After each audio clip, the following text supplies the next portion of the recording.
Մի քանի թեմաներ ենք առանձնացրել եւ այսպես երեք ազգային ժողովում բյուջեի քննարկումների շրջանակներում եզրափակիչ ելույթում ինչ ասում Նիկոլ Փաշինյանը խաղաղությունն այն է, որ Հայաստան գնացք է մտել Ադրբեջանի տարածքով ու բերվել է ցորեն, այդ ցորենի մի մասը կարող են հավերին տալ։ Այդ հավի ածած ձուն մեր երեխեքը չեն ուտելու, այդ հավի միսը մեր երեխեքը չեն ուտելու, թեփը կարան տան խոզերին, այդ խոզի միսը ձեր առաջնորդը չի ուտելու, սա հանդիմությանն է ինքը ասում։ Ու սա ըստեյության պատասխան նրա է, որ հումուկ բացացվեց, որ ցորենը 4-րդ կարգի ցորեն է, ըստեյության անասնակեր է։ Անասնակեր է էդի, այո։ Նաև մեկ այլ Հայաստանը կոնկրետ մի երկրի գրպանում է հայտնվել Ղարաբաղի հարցով։ 18-ին, 19-ին, 20-ին, 21-ին մինչև 2022-ը ներառյալ մեր բանակի սոցիալ-հոգեբանությունը, մտածողությունը եղել է ուշադրություն, ազդեցության գործակալի։ Մեզ ասում են ինչ ուզել են տվել եք, ընդհակառակը վերջին տարիներին ոչ մի բան չենք տվել։ Այսօր մարդիկ եկել են Ղարաբաղ են լացում։ Ոչ ոք, ոնց որ այստեղ ամենաուշադիր, ոչ ոք մեր չափ ոչինչ չի արել Ղարաբաղի համար, սկսած ֆինանսակարից մինչև այն, ինչը չի երևալու երբեք։ Եվ այսօր հայտարարեց նաև Հայաստանը պատրաստակամություն է հայտնել հենց այսօր ապահովել բեռնատարների տարանցումը Թուրքիայից Մարկարայով, Կորնիձորով Ադրբեջան եւ հակառակը։ Սա առաջարկում ենք, որովհետեւ այն այսօր այլևս պատրաստ է։ Խնդրեմ այս ամեն ինչի հետ կապված ձեր խոսքը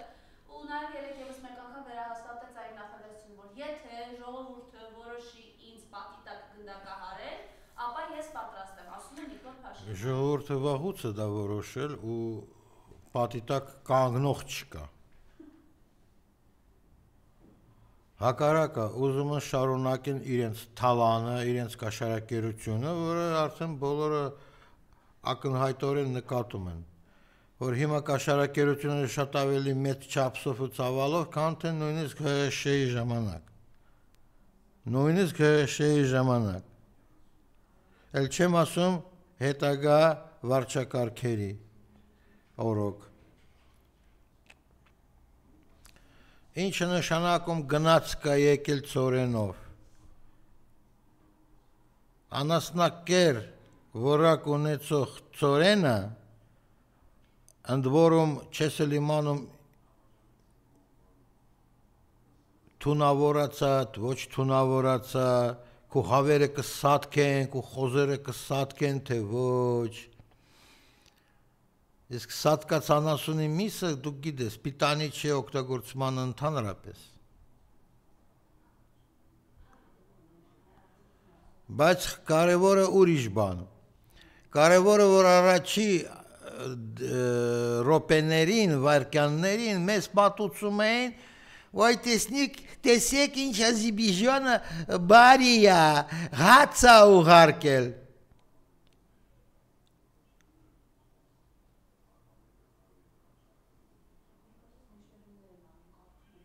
Հացը ուղարկելը ում համար, անասունների համար, ենթադրենք դա անասնակերը, ասենք, անասնակերի ցորենը թե ինչը, դուք անասուն եք կերեք այդ հացը, կերացրեք այդ հացով ձեր երեխաներին և մայրերին, այդ նախ, երկրորդը, ասենք թե ինչ-որ առաջի գնացքա կազմը եկել, ընդ որում, ընդեղ ընդգծված չէ, որ այդ գնացքա կազմը եկել է Վրաստանով։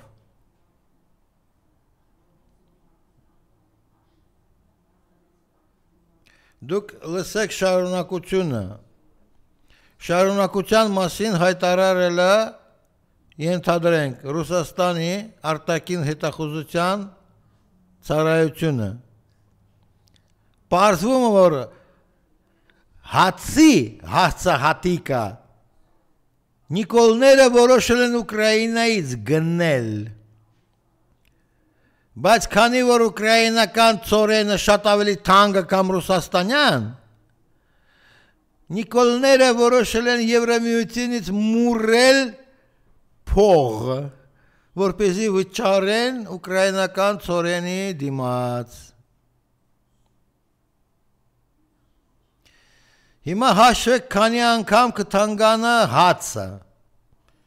Եթե թանկ, շատ ավելի թանկ հացահատիկից ալյուր են ստանալու։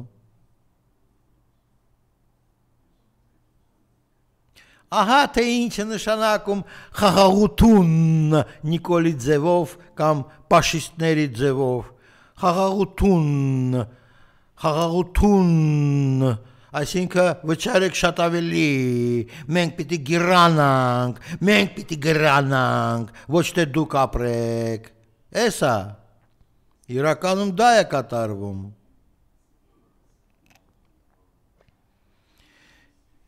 Հիմա ես կարող եմ հաստատել և վերահաստատել, Եվրամիությունը փող չունի, որպեսզի նիկոլիկները, իջևանցիկները, տականք իջևանցիկները առնեն հացահատիկ Ուկրաինայից, չունեն փող Եվրամիությունում, կունենային, այնա Ուկրաինան կտա, ասենք արձագանք, որ Եվրամիությունը փող ունի, մեզ օգնում է աչուձախ, չունեն, Ուկրաինական ծորենը բավական շուտով կդառնա Ռուսաստանի ծորեն, ումից է սառնելու ծորենը Եվրամիության փողերով, որը հետո տարբեր սակագներով եւ այլը կհանես քո տավար ընտրազանգվածից, ոչխար ընտրազանգվածի գրպաններից, ոչխարներ հայաստանյան, պատրաստեք հացի դիմաց 1000 դրամ տալ, երևի պատրաստ են, դժվարանում ես գնահատական տալ այդ ընթացքին, որը հիմա սկսվել է։ Նախ եւ առաջ նկատեք խնդրեմ, որ Ղազախստանը բանակցել է արդեն Մոսկվայում։ Այդ Տոկաև կոչվածը արդեն ընդեղ է, մի քանի օր առաջ եղել է, 2 օրվա պետական այցով։ Հետո է երաշխավորել ինչ-որ Նիկոլիկին, կարող է Մակրոնը երաշխավորել, հա? Հնարավոր է, ամեն դեպքում հնարավոր է, որ Մակրոնից ստացել է երաշխիքներ, թե հավաստիացումներ, մենք կփող կիտյանք, Ղազախստանը քեզ հացահատիկ կուղարկե, Բավար Տոկաևը հիմա պայմանավորվել է Մոսկվայում, որ ոչ մի գնացքակազմ չի գնալու, ոչ Զիբիզյանով, ոչ Միզիվյանով, ոչ Աբիզյանով։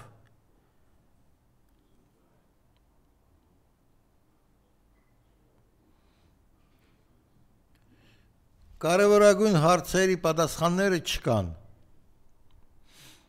Կարևորագույն հետևություններ, թե ինչ է կատարվում քո շուրջ չկան։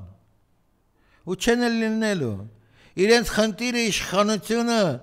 ամեն գնով պահպանել, տեսեք քանի ձերբակալություններ են կատարվում ձեր շուրջ, տեսեք քանի մարդկանց, նույնիսկ ասենք սպառնում են, շանտաժ են ենթարկում, տեսեք ընդհանրապես ինչ աղմուկը բարձրանում այդ Էչմիածինում տեղական ընտրություններից առաջ, Բա գիտեք, այդ Վալոդյա Գրիգորյանին խեն սպանել Փարաքարի համայնքի ղեկավարին, որպեսզի չմասնակցի ոչ մի ուրիշ ընտրություններում, որպեսզի իր կողմնակիցները չմասնակցեն կամ վախեցած լինեն, չցանկանան մասնակցել ողջ այդ մարզի կտրվածքով։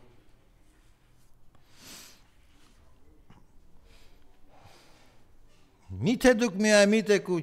շարունակում ընկալել, որ դա վրեժխնդրի հարց է եղել։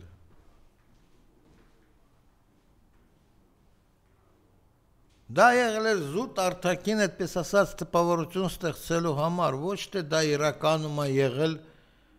բուն պատճառ, ինչու սպանել են Փարաքար համայնքի ղեկավարին։ Ու ոչ միայն իրան։ Գյումրի քաղաքի դեպքերը ապացուցում են, որ այդ ճանապարհը բռնված է, ուղղակի Վարդան Հոկասյանին որոշել չսպանել, այլ բանտ նետել, ինչպես նաև իր որդու։ Ձեզ պատրաստում են 26 թվի Նիկոլիկի վերընտրմանը, հասկացեք էտի, հավերժացնելու Նիկոլիկներին Երևանում և ուրիշ մարզերում։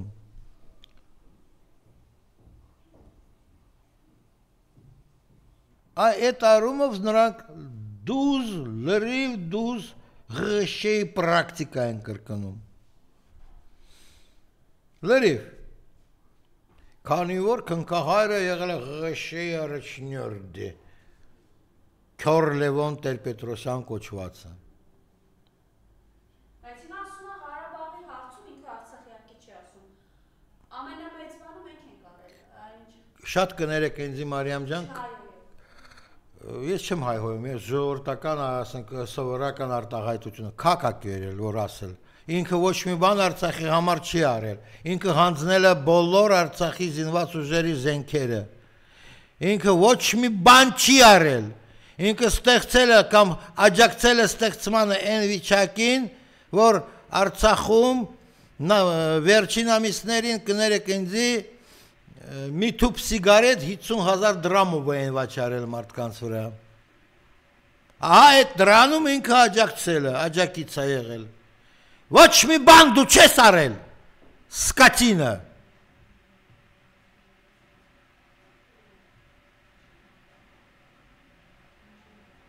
Ու վերևի պատիժը գումարելով ինչ որ մենք ասում ենք նաև դրան, որ մեր եկեղեցու դեմ արշավանքը շարունակվում է, տեսեք, բանը կազմակերպում չէ, արևմտյան երկրներից ինչ որ մի կեղծ քրիստոնյաների ճաշկերույթը պատրաստում Երևանում։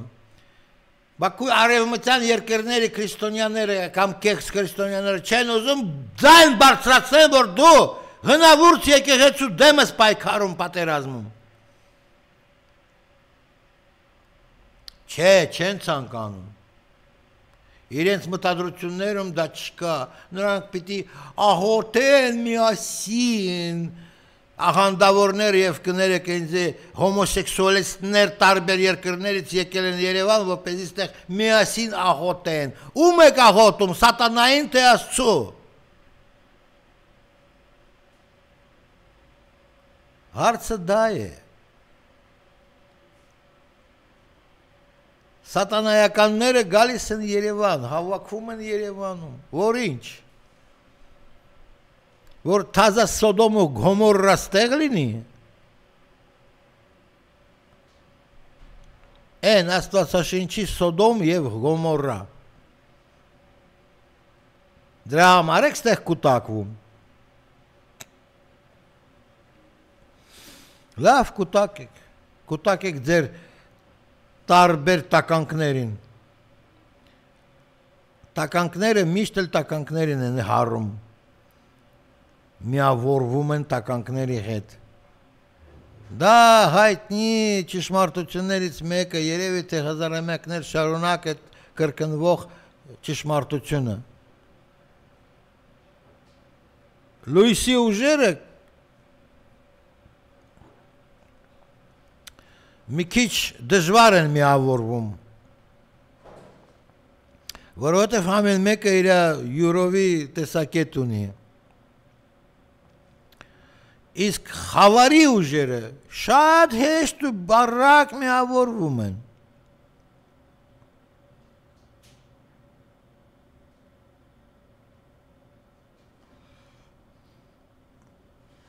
հիմա եկեք համեմատենք, որպես օրինակ, նույն Վրաստանով եկել է գրեթե միաժամանակ հացահատիկ ծորենը Ռուսաստանից, են հին էժան գնով, դրա մասին խոսք չկա, դրա մասին միայն հանդես է եկել մերժելով այդ ռուսական ուրեմն հետախուզության հայտարարությունը, Չէ, ես չեմ հրաժարվել ծորենից Ռուսաստանյան, բայց ինչու փորձում ես օգնած լինես պարտված Ուկրաինային, ինչու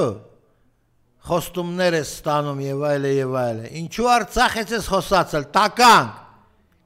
Այնա մի հատ ֆրանսաղայ կա հետազոտող, լսել եք։ Չեք լսել։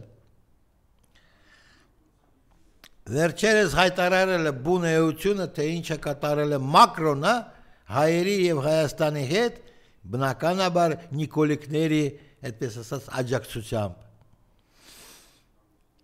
Կարճ պատմում եմ ինչ ասել այդ ֆրանսաղայ հետազոտողը։ Նա ասաց. «Այսօրվա, այսինքն ֆաշիստական, հենց այդպես ֆաշիստական Հայաստանը եւ հայերը դուրս եկան որպես օգտակար հիմարներ Մակրոնի համար, որը վրեժ է լուծում Ռուսաստանից։ Բարիս բուն իմաստով։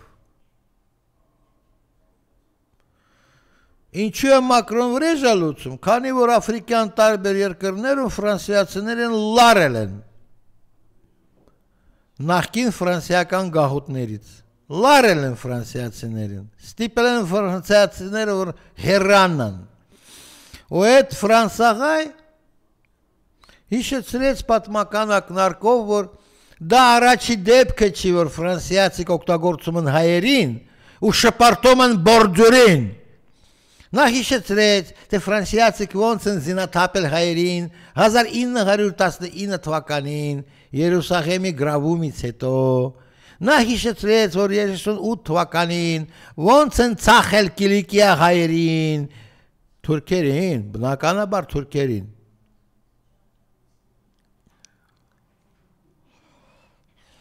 Հայաստանցիք, դուք օգտակար հիմարներ եք, իդիոտ եք Ֆրանսիայի համար եւ Մակրոնի, անձամբ Մակրոնի համար։ Դուք օգտակար իդիոտ եք։ Ու դա արդեն ֆրանսահայեր են վկայում։ Գոնե ֆրանսահայերին հավատում եք, թե ոչ։ Էլի չեք հավատում, բա ում եք հավատում, Նիկոլիկներին, թուրքերին, ջղոդներին, ում եք հավատում։ Վերջապես, ում եք հավատում, Աստծո թե սատանային։ Դա շատ կարևոր է։ Քանի որ եկեք մեր ներքին կամ ոչ էլ ներքին, в общем, Հայաստանի հետ կապված հարցերից անցնենք առաջ։ Արդեն նշել եմ,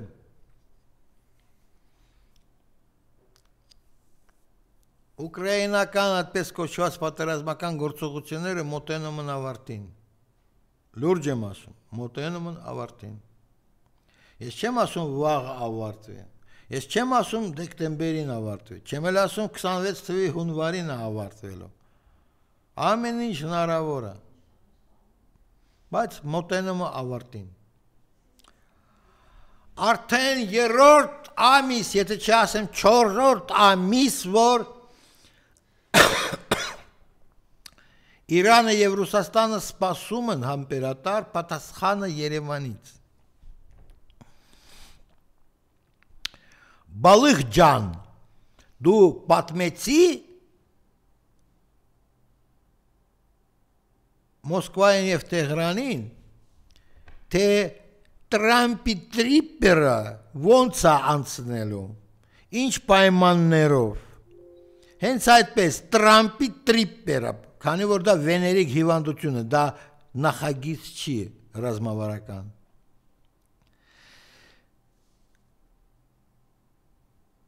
Այն է ինչ որ պատասխանելու եք դուք միասին ձեր կովկասյան տատարական ախպերության հետ միասին։ Պատասխանելու եք Մոսկվային եւ Տեհրանին, կգնա մաքուր ձևի Չինաստան, որտեվ պաշտոնական Պեկինն էլ է մտադիր է իմանալ, ստեղ ինչա կատարվում, որովհետև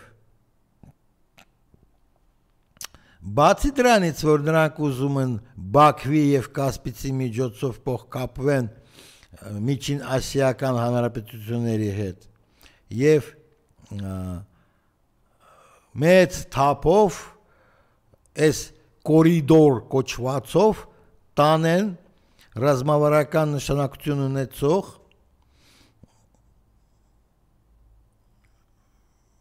բնական ռեսուրսներ, ասենք, մի խոսքով ասենք, բնական ռեսուրսներ միջինասիական հանրապետություններից դեպի արևմուտք Թուրքիայով իհարկե, բայց դեպի արևմուտք, որտեղ արևմուտքում սպառազինությունների սարքման, արտադրման կենտրոնները, այդ թվում միջուկային զենքի, Եվրոպայում այդպիսի ասենք տարրեր, ինչպիսին է ուրանը, սուրմա եւ այլը, շատ քիչ կա, շատ քիչ, չի բավարարում պահանջները հրահրել երրորդ համաշխարհային պատերազմ։ Տվյալ դեպքում գինը այդ ռազմավարական բախմանը հենց դա է, բայց բացի դրանից, որ իրենց պետք է միջինասիական հանրապետությունները իրենց ուրեմն բնական պաշարների եւ այլը, ասենք, ցանրակշիռ մասով, նրանք նաեւ ձգտում են, այդպես ասած, հյուսիսից վերահսկել Չինաստանի սահմանը, քանի որ ողջ արևմուտքում որոշված է, որ իբր թե գլխավոր մրցակիցը հակառակորդը դա Չինաստանն է։ Չեմ մեղանչում, չեմ ուզում վիճաբանել այդ հարցով, արևմուտքի համար կարող է Չինաստանը իրոք մեծ տշնամի կամ ապագա տշնամի, չնայած Չինաստանը առայժմ, ամենայն դեպս առայժմ չի հայտարարել, որ նա պատրաստվում է պատերազմել ողջ արևմուտքի հետ։ Ես դժվար սպասում եմ, որ Չինաստանը նման հայտարարություն անի, չէ, դժվար։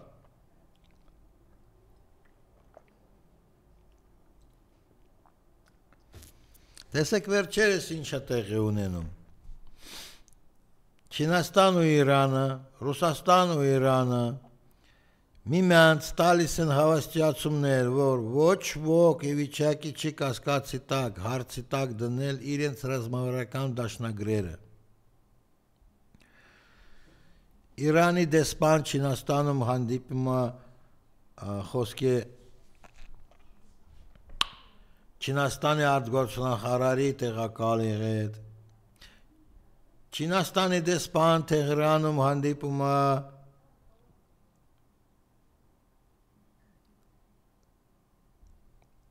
գերագույն առաջնորդի, Իրանի գերագույն առաջնորդի գլխավոր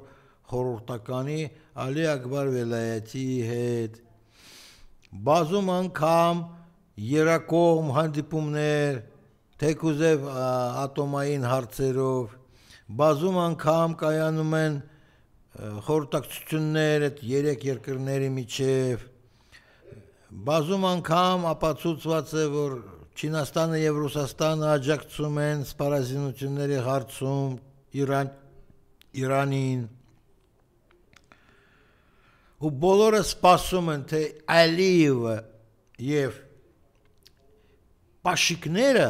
երևանյան պաշիկներ,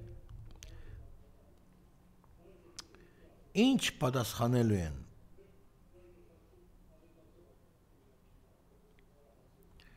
Որ մի տարածքները պիտի հանձնվեն Դոնալդ Ֆրեդովիչ Տրամպին, այսինքն ԱՄՆ-ին։ Այդ ովքեր են այդ մասնավոր ընկերությունները, որ դրոշի տակ են, որտեղ պիտի կայանն, ասենք, կայազորներ իրենց տեղադրեն։ Չնայած ակնհայտ է, որ դա պետք է լինի այսօրվա Հայաստան-Իրան սահմանի երկայնքով։ Դա երևում է։ Ով որ ինչ որ չի ասի։ Եվս եմ այս տաղավարից հիշեցնում։ Մոտ մի 10 օր առաջ Իրանի գերագույն առաջնորդի ռազմական հարցերով ավակ խորհրդական գեներալ-մայոր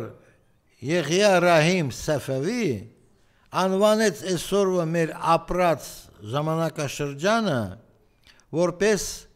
միջանցքների պատերազմ ու նշեց այդ ինչ միջանցքների պատերազմը գնում կոնկրետ Իրանի հետ կապված հիմա Իրանը որոշել է հանդիսանալ նաև Պակիստան-Աֆղանիստան հարաբերությունների կարգավորմանի միջնորդ Իրանի համար դա կարևոր է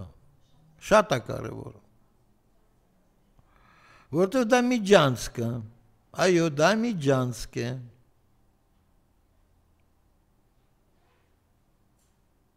ինչպես նաև մեր Շյունիքը դա ևս միջանցք է Այմարդ ողջ Հայաստանի տարածքը սկզբունքորեն դա էլի միջանցք Իրանից միջև Սևծով Իրանից միջև Սևծով միջանցք այդ թվում Սևծով եթե գնանք կապնվենք միջև միջերկրական ծով եւ այլը դա միջանցք է բայց հարցը ոչ թե միջանցքներ ունենալ թե չունենալու մեջ հարցը կայանում է դրանում թե ով է վերահսկելու այդ միջանցքները վիճելի կամ վիճարկված ասենք միջանցքներ ով է վերահսկելու ու այսօրվա դրությամբ ստապ մտածող մարդիկ պետք է հստակ պատկերացնեն որ ոչ Իրանը ոչ Ռուսաստանը նամանավանդ ոչ Չինաստանը թույլ չեն տա որ այստեղ կամ այնտեղ կառավարեն ամերիկացիք տեսեք նրանք նույնիսկ Լատինական Ամերիկայում այնքան աջակցում են Վենեսուելային որ Վենեսուելան մարտահրավերին ձեռնոց են նետում Վաշինգտոնին ու պատրաստ է պատերազմել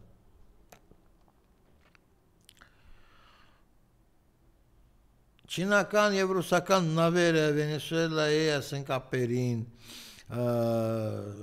սպառազինությունները որոնք գնում են Վենեսուելա նոր բանակի կազմավորումը Վենեսուելայում որը որ փոխկապված չլինի հին կադրերի հետ որոնք ուսում են ստանում West Point-ում Ամերիկայում դա ամեն ինչով շատ տենց կասենք երկարաժամկետ ինչ որ ծրագրերի կիրառման մեթոդաբանություն, որը կտա արդյունք, չի տա արդյունք, մենք չենք կարող կանխորոշել կամ կանխատեսել, բայց այնուամենայնիվ դա ստեղծում է արևմուտքի համար նոր ու նոր այդպես կոչված պրոքսի պատերազմների ռազմաչակատ Իսկ Ամերիկայի Միացյալ Նահանգների համար ամենակարևորը որ նրանք կստանան այդպես ասած անհարմարություններ իրենց երկրի կողքը որովհետև որպեսզի դուրս մղվեն ամերիկացիք մեր տարածաշրջանից կամ նույնիսկ մերձավոր արևելքից ամեն ձեռնարկը, ամեն քայլը իր նշանակություն ունի եւ գին։ Այսօրվա դրությամբ մենք տեսնում ենք, որ երեք անդրկովկասյան հանրապետություններից ամենաանուղելի հիմարներ, օգտակար հիմարներ արևմուտքի համար եւ ջղուդների բնականաբար համար դե վելայատին հիշեցնեմ շատ վաղուց դերևս հուլիս ամսին նշել է թե ում են պետք Տրամպի տրիպերները բացի ԱՄՆ-ից դա պետք է Անգլիային, Իսրայելին եւ ըստ պարոն Վելայացի խոսքերին որոշակի պանթյուրքիստական շրջանակներին։ Ու օգոստոսին, եթե հիշում եք, ինքը զգուշացրել է, թե Ռուսաստանի հետ, թե առանց Ռուսաստանի մենք կջախջախ ենք այդ տշնամական ուժերի վարձկաններին Անդրկովկասում։ Այդ տշնամական Իրանի համար տշնամական ուժերի վարձկանները Անդրկովկասում դա Քուրդ Ալիևը եւ Նիկոլիկները Երևանյան, ավելի ճիշտ Իջևանյան, ավելի ճիշտ Էնյոքավանլի քանդից, թուրքական գյուղից, գեղից, թուրքականը, եթե այդ գյուղում ծնվել է Նիկոլիկը, դա թուրքական գյուղ է։ Բնականաբար դա բոլորը պետք է պատկերացնեն։ Հայերի մեջ նման տականք չպիտի ծնվեի։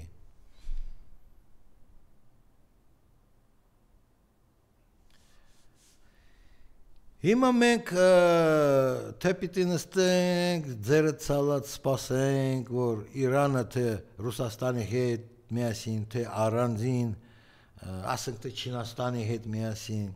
ջախջախի Նիկոլիկներին, Ալիևներին, կարանք եւ այդպես շարունակենք մեր կյանքը,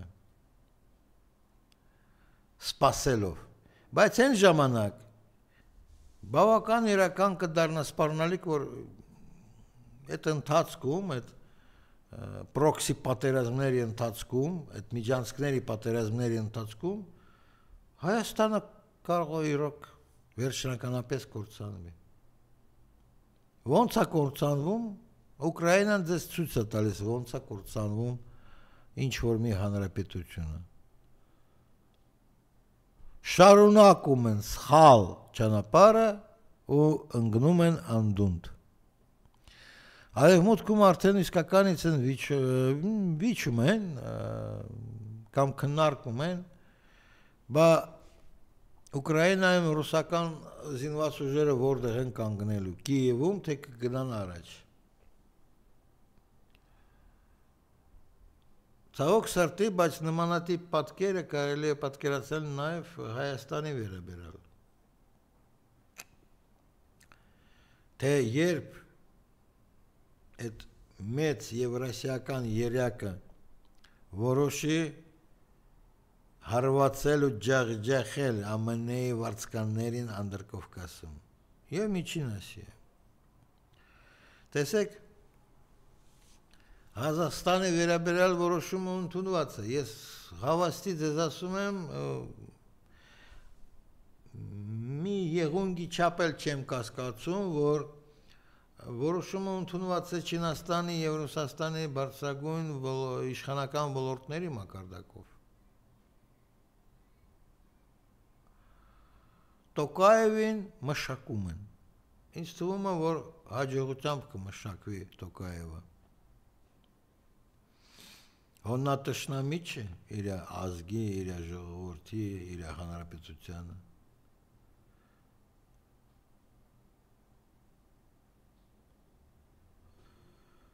Ուրիշ հարց, թե ոնց է լինելու ուրիշ, այդպես ասած, կարլիկ, գնոմիկ հանրապետությունների հարցը։ Գնոմիկներից մեկը այսօրվա ֆաշիստական Հայաստանի մնացորդը։ Դա գնոմիկա։ Պետականության չափանիշներով դա գնոմիկա։ Նույնիսկ Բաքվի ռեժիմի տարածքը դա գնոմիկա։ Բացահայտ պատերազմական բախման ընթացքում դա շատ հեշտ կապացուցվի բավական արագ։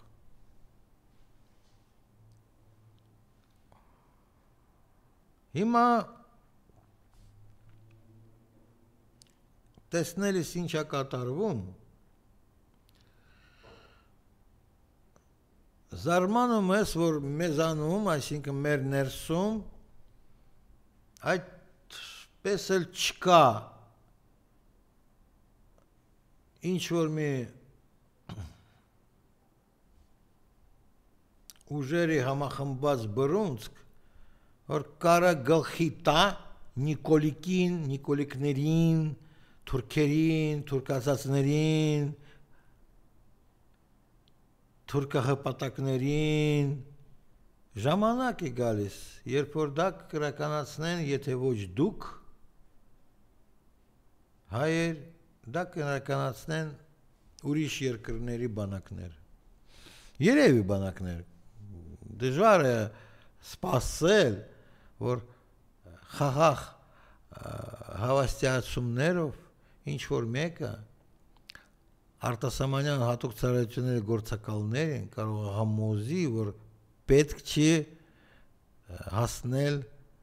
մինչև վերջի կետի այս սրացման գործընթացը։ Վերջին կետը Ուկրաինան ապացույցը ձեզ, որ հասցրեցիք 40 միլիոնանոց հանրապետություններից մնացել է 20-23 միլիոն։ Մնացածները կամ զոհվել են, կամ փախել։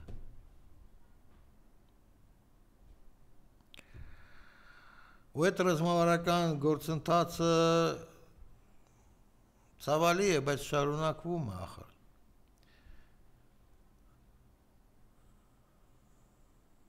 Ու ցավալի է այն փաստը, որ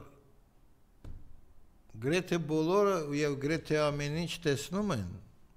ու նախազգուշացնում։ Այդ շարքում ես հակված եմ դիտարկել նույն Ռուսաստանի արտաքին հետախուզության ծառայության հայտարարությունը, որը տրվել է, տարածվել է 2-3 օր առաջ այս ծառայության, ուրեմն մամուլի կողմից։ Չեմ իմանում, չեմ կարող դες ասեմ, դա որևէ միազդեցություն ունենա, թե չի ունենա Երևանյան ճակերտավոր իշխանավորների վրա։ Չեմ կարող իմանալ, չեմ էլ կարող կանխատեսել, թե ինչ արձագանք կստանան ռուսական եւ իրանական հարցերը Բաքվում։ Եկեք ես առաջ չընկնեմ, թող բաքվեցիկ տղամարդ լինեն, ոչ թե փողոցային շոբլիկներ, ու տղամարդավարի պատասխան տան։ Այն մարդկանց, որոնք այդ հարցերը դրեցին իրենց առջև։ Ամենայն դեպս մենք տեսնում ենք ընդհանուր պատկերով, որ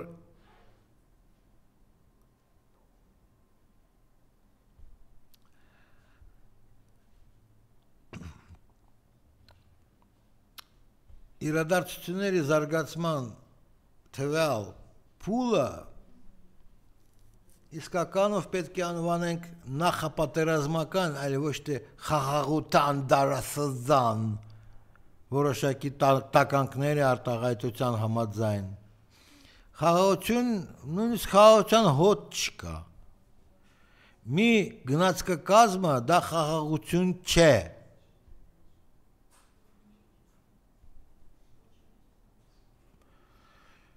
Ես վստահ պնդում եմ, գլխավոր հարցը, որը ունեն եւ շարունակում են դնել այդ հարցը սեղանի վրա, այսինքն բանակցային սեղանի վրա, դերևս բանակցային, դա այն հարցը, թե այդ միջանցքները, որոնք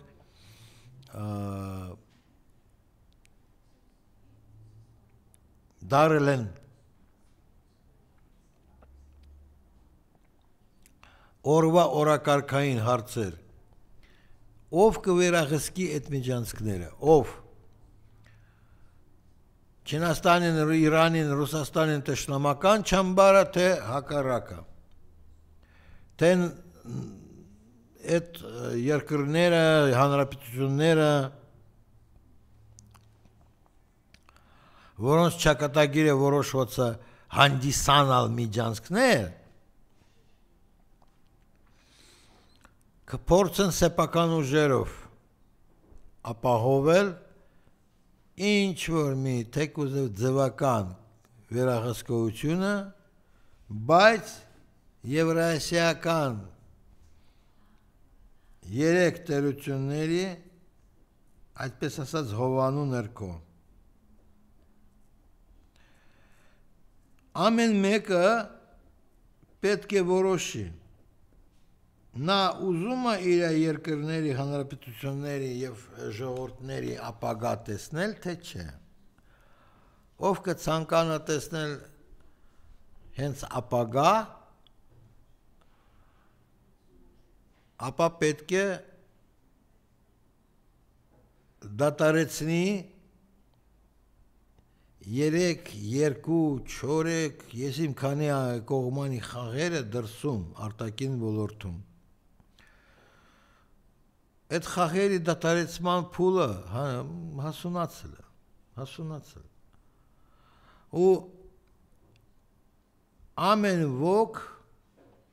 ամեն երկիր, ամեն հանրապետություն բնականաբար իր կամքի համաձայն, իր որոշման համաձայն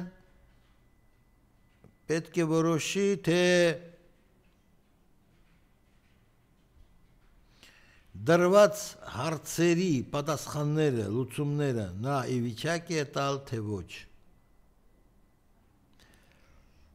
Նույն Ֆրանսաղայում մասին ես հիշատակեցի, հարց դրեց,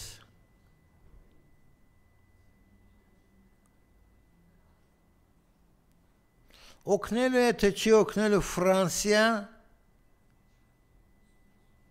ինչ-որ Նիկոլիկին, զուտ Նիկոլիկին, ինչ ասեմ, գուցե և Նիկոլիկին կօգնի, էլի, ինչ-որ մի շքանշան կտա պատվո լեգիոնի, կամ նույնիսկ աջակցի, որ նրանք գաղթեն Ֆրանսիա կամ ավելի ճիշտ ֆրանսիական նախկին գաղութներից մեկին, ասենք տարածք, դեր կան էլի գաղութներ ֆրանսիական, ինչ-որ օրինակ Մարտինիկը կղզիկը, կամ Նոր Կալեդոնիա կղզիկը, այսինքն տեղեր կան, ուր որ պիտի փախնեն Փաշինքյանները, լրիվ Գերդաստանով,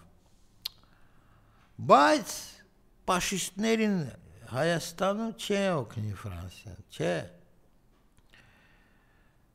որտեղ Ֆրանսիայի վիճակի չի օգնել մեծ Ուկրաինային, երևի որոշակի շրջանակներ Երևանում մտադիր են սպասել, որ դե փոքրիկ Հայաստանի, փոքրատիվ հայաստանյան բնակչության համար Ֆրանսիան կմջամտի, ստեղ ընդիեղ, չէ, Ֆրանսիան չի միջամտի, ԱՄՆ-ն չի միջամտի, բա ինչի պիտի միջամտեն, դեզնից պատրաստում են թնդանոթային միս, ու թնդանոթային մսի փրկության համար պիտի միջամտեն, վայ մամա ջան, չէ, սատկեք, ուկրաինացիների նման սատկեք, միջանցքներում դուք հանգարում եք,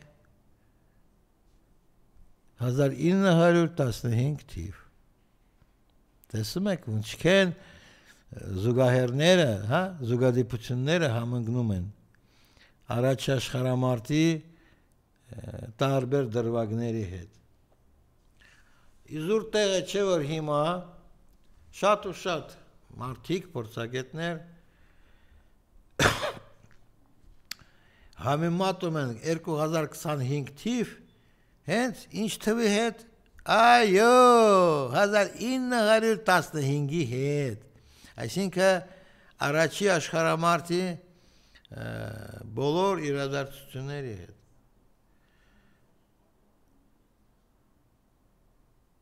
110 տարի առաջ եղել էր նույն պատկերը եւ այնտեղ եւս այդ առաջի աշխարհամարտը այդ եւս է եղել միջանցքների պատերազմ բայց դա արդեն առաջի ոչ թե առաջի ոչ էլ առաջիկա բայց ուրիշ զրույցի առարկան անցկացնել զուգահեռները այսօրվա տարեթվի միջև եւ 1915 թվի միջև դա առանձին զրույց է երևի թե մի ոչ այդքան հերանեկարային ապագայում մենք անդրադառնալու ենք այդ թեմային եւս բայց այսօրվա թեման չէ դա համեմատել այսօրվա իրավիճակը առաջ աշխարհամարտի հետ եւ բնականաբար ուզած հայոց եղերնու հետ Հիմա պարոն Շաքարյան, եթե կարելի է մենք երեք հայտնի դարձավ, որ Ադրբեջանի դատախազությունը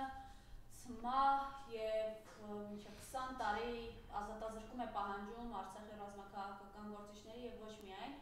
Խնդրեմ ես մասով ձեր տեսակետ այս խայտարակության լսանոթի համեցեք Ես չեմ կասկածում որ դա արվում է Երևանյան իշխանավորների պատվերով պատկերացրեք այդպես եմ ասում որտեղ Երևանյան իշխանավորները շատ հեշտ ու հանգիստ կարային տարհանեն այդ բոլոր մարդկանց Ստեփանակերտից բայց որոշել են չէ թող սատկեն բանտերում կարող եք չկասկածել որ դա եղել է հենց այդպես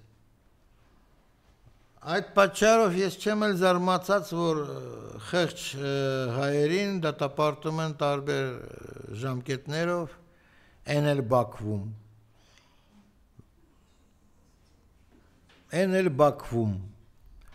այսինքն ու Երևանից ոչ մի ձեն չի գալիս, Երևանից ոչ մի արտահայտություն չի հնչում, գնահատականները չեն տարվում ինչ որ դիմումներ ինչ որ միջազգային դատականացիաներին չկան ինչ որ միջազգային կազմակերպություններին ասենք թե ՄԱԿ-ին չկան չէ ցապահարություններ եւ ժպիտներ Երևանը այդպես է պատասխանում այդ ամոթալի եւ անօրինական Եվ արդեն ոչ միայն ձերբակալություններին, այլ նաև պահանջած դատական պատժամիջոցներին։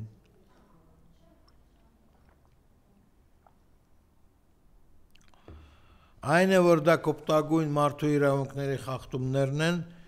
երևի թե ոչ միայն ես կարող եմ դա ասել են արդեն բազում մարդիկ, Ես կարող եմ միայն միանամ այդ արտահայտություններին, այդ գնահատականներին ու հաշվի առնելով, որ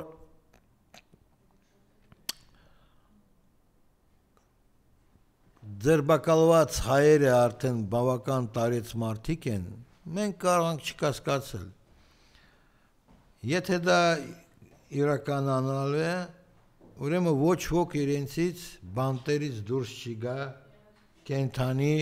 ու առողջ։ Բոլորին դատապարտել են մերցնելու, սպանելու բանտերում։ Բոլորին անխտիր։ Ում տվել են ցմահ, ում տվել են 20 տարվա ազատազրկություն։ Նրանք բոլորը դատապարտված են մահվան։ Էս է իմ գնահատականը ու Չեմ զարմանա, որ Երևանը կշարունակի սրճարաններում տոնել շատ խաղաղ ժամանակաշրջանի գալուստը։ Երևանը այդպես արձագանքել, կտեսնեք։ Որտեվ Երևանը վաղուց հայերի հայության դավաճան տեղ է։ 7 տարի մենք դավաճանական մթնոլորտում շարունակում ենք գոյաթևել, ապրել չէ, գոյաթևել։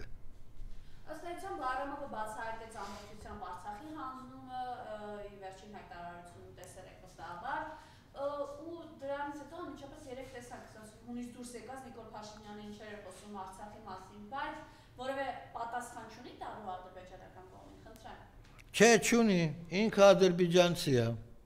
այդպես ասեմ, Կովկասյան թաթարների, ինչ են ասում, վիժվածք, Կովկասյան թաթարների վիժվածքը ինչ պիտի պատասխանի Կովկասյան թաթարների ռեժիմին ֆաշիստական, ոչ մի բան, ուրախ է, ինքը ուրախ է, իր ցանկությամբ ցանկացած Արցախահայինքը ոչնչացնեն, այս կամ այն ձև,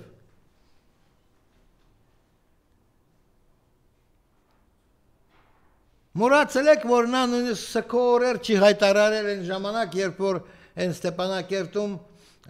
պայթյունը տևած գոյացել, որ առ այսօր կան անհետ կորածները այն պայթյունից։ Չեք հիշում։ Մի օր սուկ չի հայտարարել։ Ուրախացել է, որ այսքան մարդ զոհվել է եւ այսքան մարդ անհետացել։ Խնդրեմ, ինքը ուրախ է, այդ իր երազանքների կապույտ երազանքների կամ վարդագույն երազանքների կատարումը, ինքը ուրախ է, որտեղ նա կովկասյան թաթար է։ Ես այս տականքներին նույնիսկ թուրք անունը չեմ տալու, նրանք կովկասյան թաթարներ են, իմացեք, ոչ մի զիբիզյանսի չկա, կան կովկասյան թաթարների ցեղ։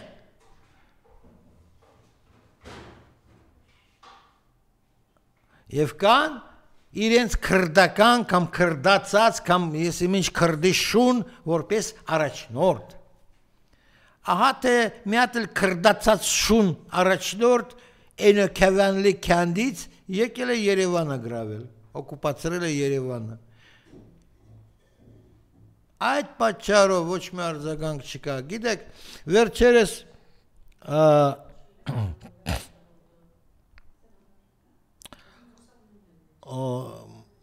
Մարիամ ջան,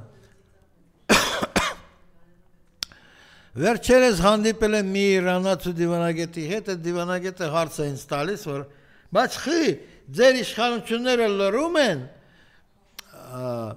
adekvat պատասխան չեն տալի Բաքվից հնչող սպառնալիքներին գրավել Սևան լիճը,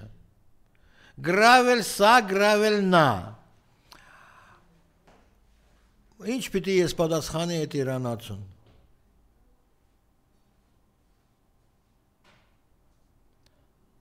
Ասել եմ հավանաբար այն պատճառով նրանք միասին են գործում, այդ թվում Իրանի դեմ։ Այդ տենց եմ պատասխանել։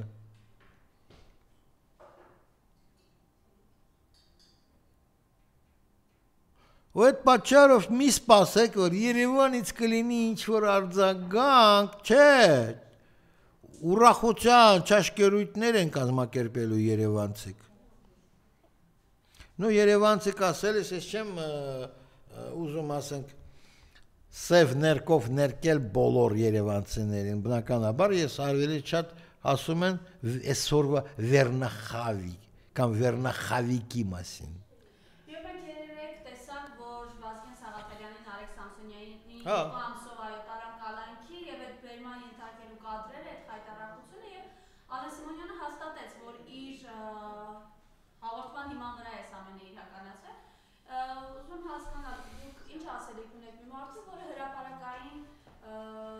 թքել է փողոցում մարդու վրա, մեր հայրենակցի վրա, որի անմիջական ղեկավարը ամենավերջին հայոյանքներն է տալիս եւ ազգային ժողովի ամբիոնից եւ Facebook-յան գրառումները, որոնք անգամ ամոթ է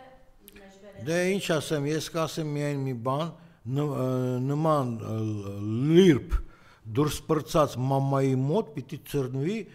դուրս պրծած լիրբ խորհրդարանի խոսնակ։ Մոռացել եք իր մամայի նկարները այդ մատնգացով ցուցարարների հասցեին։ Մոռացել եք այդ մամայի լուսանկարները եւ տեսակադրերը։ Ես չեմ մոռացել։ Այդ մամաների մոտ պիտի ծնվեին այդպես վիժվածքներ։ Մտահոգություն չունեք ձեր այս հայտարարությունների հիման վրա, որ տեսանք ցուցադրաբար ինչպես տղաներին տարան, բոլորին տանում են դատարան ըստեղ։ Թող տանեն։ Եթե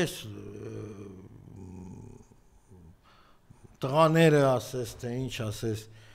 չեն հասկանում, որ մենք գործ ունենք զուտ, շատ ավելի կեղտոտ, քան թե բոլշևիկյան տոտալիտար դիկտատուրաների հետ, շատ ավելի բռնապետ, ասենք ինչ-որ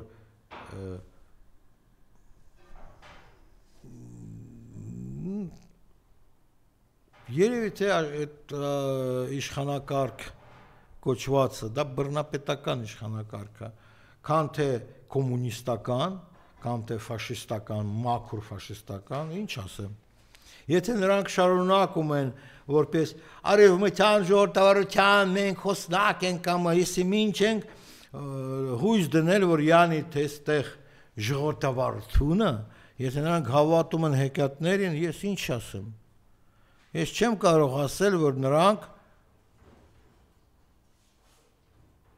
ասել են ինչ-որ մի բան, որի դիմաց պետք է կալանավորել կամ չկալանավորել։ Վերջը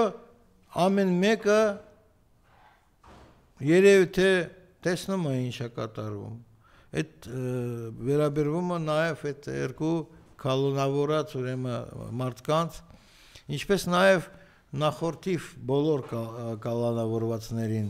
Տեսեք, դուք երևի վկա եք, այդ մարդը, որ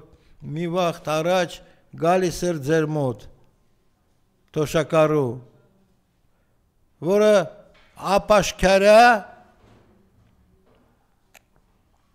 ձերբակալեց են ու պահում են։ Ազգանունը մոռացել եմ բիդյայի։ Ոնց է իր ազգանունը։ Հա։ Հա։ Չէ, տղամարդ, թոշակառու։ Հա, ստեղ, ինքը գալիս էր ձեր մոտ։ Մարդը շատ ծանր վիճակում է, Սամվելյան Ստեփան, շատ ծանր առողջական վիճակում, չեն ուզում ասենք, նույնիսկ նկատեն, որ նա նաև տարիքային, ասենք ինչ-որ վիճակներում է գտնվում, որ նա առողջական անառողջ վիճակում է գտնվում, որ նա ընդհանրապես ի վիճակի չի ինչ-որ մի Վազգեն Սարգսյանի քույրիկի դեմ մահափորձ կատարի, բայց այն կեղծ մեղադրանքը մոռացել եք, կեղծ մեղադրանքը պրակտիկորեն, որ իբր թե այդ թոշակառուն կազմակերպում էր մահափորձ Վազգեն Սարգսյանի քույրիկի դեմ։ Խնդրեմ, այդ բոլոր ակնհայտ փաստերը ունենալով աչքի առաջ եւ հասկանալով, որ դե ավելի առողջ ջահել տղամարդկանց կարելի է ավելի սխմել, ավելի կոշտ ձևով եւ այլը, դա բխում է բոլորովին այն խնդրից, որ դուք ասել եք հիշատակել, որ նա դոշը խփում, ասում է ես Արցախի համար շատ եմ արել, ինչ ես արել, ոչ մեկ չի հասկանում, ամենայն դեպս, դա գնում է Արցախի դավաճանության որպես հետևանք, Արցախահայերին ցեղասպանության ենթարկելու իրենց քաղաքական կուրսից, դա գնում է բխում դրանից, որ նրանք շարունակաբար կրկնում են, Արցախը եղել է ինչ-որ խանգարող հանգամանք, մոռանալը, որ Արցախը եղել է պաշտպանական վահան Հայաստանի համար։ Աղա այդ պատճառով շարունակվում է այն, ինչ շարունակվում։ Ոչ ոք իրավունք չունի հիմա ասել, որ մենք դրան ականատես չենք։ Ուրիշ բան, որ շատերը շարունակում են լռել, իսկ այդ երկուսը որոշել են ինչ-որ մի բան արտահայտել։ Ուրիշ բան, որ մի խոսքով, նրանք երևի որոշել են, որ Ֆրանսիայում են գտնվում ու խոսքի ազատությունը կա։ Այսինքն նրանք կողարկված, կասենք, գաղտնի նույն արևմտամետներն են։